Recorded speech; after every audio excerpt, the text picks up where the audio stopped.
Barrett Cohen, WLSN Radio, and I have the distinct pleasure on this Monday to be talking to a good friend of mine and also a big LaSalle fan, but I think it's suffice to say not this week. His name is Bret Schnieber, a LaSalle High School graduate, a star stud quarterback. When I was at LaSalle back in 93 or 92, actually, I guess it would be 91, 90 in that era.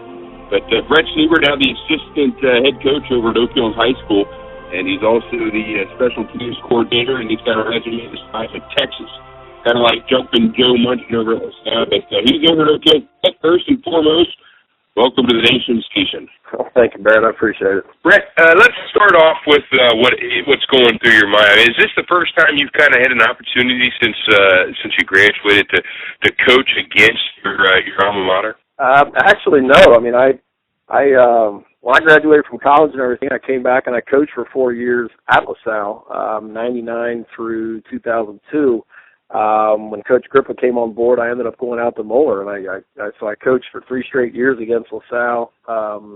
Proud to say, from my own perspective, we won 2 games, and then LaSalle beat Moeller in 2005 on Moeller's homecoming. It was a great game, back and forth, and I still remember, they hit a 72-yard screenplay on us, and they beat us in 2005, and then once again back in the 2009 in the Crosstown Showdown. We played I was coaching at Oak Hills, and we played against LaSalle. They beat us 7-3. I mean, I remember that game like it was yesterday. We kick a field goal. We're up 3-0, and then Drew Coomer throws a deep ball, and we get our hands on it, and Matt Woosty catches the tip ball, dead sprint, 66-yard touchdown, 7-3, and that was a score at halftime, and nobody scored the rest of the game. So, from a personal perspective, I'm 2-2 against LaSalle from a overall record. So I hope you're 2-3 at the end of this week, personally. But let me ask you something, because you talked about Moeller. Now, where were you on the night that LaSalle beat Moeller for the first time up at the old Galbraith Field? Now you were a part of that, because I remember I was a freshman. I was on that sideline, and I'll never forget that night. But where were you during that game? I was actually charting plays. I was the backup quarterback. 1989, Scott Isfordine had an unbelievable night at quarterback. Bobby Umberg was his main target at receiver. And I was the backup quarterback, so I was right there, right in the middle of it. I mean, I remember that one. I guess I've got a good football memory, but we scored 2 touchdowns in the last 2 minutes of the first half. One of those coming on a crossing route to Bobby Umberg.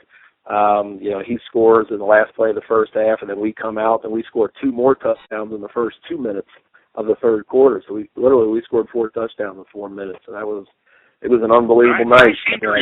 I seem to remember, it wasn't Brian Lister, I seem to remember a long field goal, like a 40, 50-yard field goal. Does my memory serve me correctly? At some point, that was a big field goal during that game. Am I right? Yeah, I think you're right. I think Greg Reinert was our kicker at the time, number 3, and he did hit a bomb. Another play that people forget sometimes is we had, I think, how did that work? We were driving, and I think a ball got fumbled into the end zone, and one of our offensive linemen, Mike Overby, a good friend of mine, fell on it, and he scored offensive lineman actually scored a touchdown. So it was a crazy game. They had Adam Heisdew. Adam Heisdew was their quarterback, and they were a playoff team that year. He ended up being a professional baseball player, and they had players all over the place. That's probably that offensive lineman you just made mention, your buddy. That's probably something that he doesn't have a problem reminding you of that, does he? No, not at all. Not at all. That's one of his claims to fame. So Mike's doing very well now. He's I believe he's the principal of Wyoming Middle School. So he's still in education from an administrative perspective of it. Great. And certainly we got you on the phone tonight because there's a game Friday, as everybody knows, down at the old Niver Stadium. You guys come in with a football team that is no slouch. I mean, you got an offensive line that a lot of people are talking about, and it's anchored by the twins up front, Derek Ross, Dusty Ross, and then as you and I mentioned before the show, we went on the air tonight. Probably one of your most talented offensive linemen is Chris Hilton, maybe not being as recruited as highly as some of the other guys up in that front line, but those three guys anchor a line that provided 7 rushing records last year, and they're all back this year. You, as a football coach, have got to be pretty excited about your football team coming into week 1. Yeah, absolutely. You know, I coach the quarterbacks. It makes my job coaching quarterbacks a lot easier when you have a line like we have. One guy you didn't mention is a guy who's as good as anybody I've been around, a guy named Caleb Stacy. And Caleb's already a Michigan commit for next year. He committed back in April, I believe it was. With those guys, with Chris Hilton anchoring at center, and Derek and Dusty, all of those guys, I mean, they're what you want, they're what you want your kids to grow up to be. Derek and Dusty have, as freshmen, now listen to this, as freshmen, they took the ACT and they scored 26s.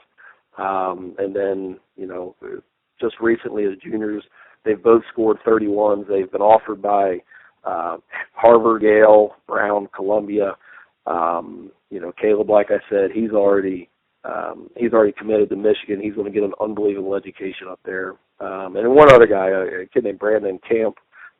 Brandon's in the top 10 in his class. He plays tight end, fullback, inside linebacker. He's been a 2-year starter for us. So he'll end up starting, 30 or more high school football games. And it just makes us very optimistic that we've got good people winning in the trenches, and everybody knows that's where you win football games to start. And you talk about great football players, but you mentioned the Ross boys and how intelligent they are. Then you talk about Brandon Kemp, you just mentioned, tight end linebacker. He's got a 3.9 grade point average, top 10 in his class. The Ross kids are top 20 in their senior class. You mentioned both scoring a 31.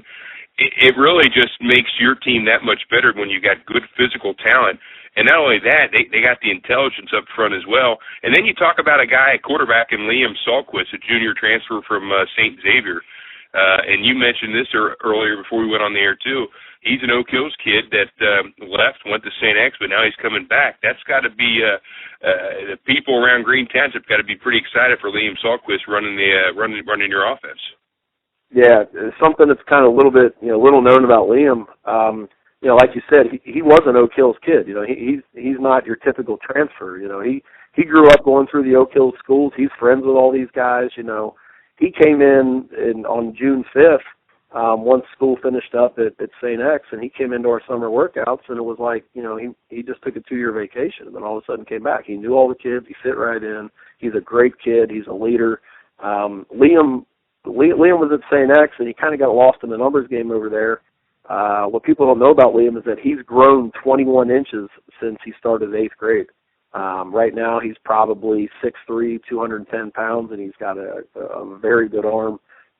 He attended the Nebraska football camp this summer, and while he was out there, doing work as a quarterback, they invited him to extend his stay to go to Nebraska's elite quarterback academy, and so he's on their radar from a recruiting perspective, and he's great to have, and I can't be more than happy to be coaching the kid. He's just a great person. And then if you need any more weapons, how about Alex Steffen, the junior, with incredible speed, a guy that plays baseball in the spring for Midland.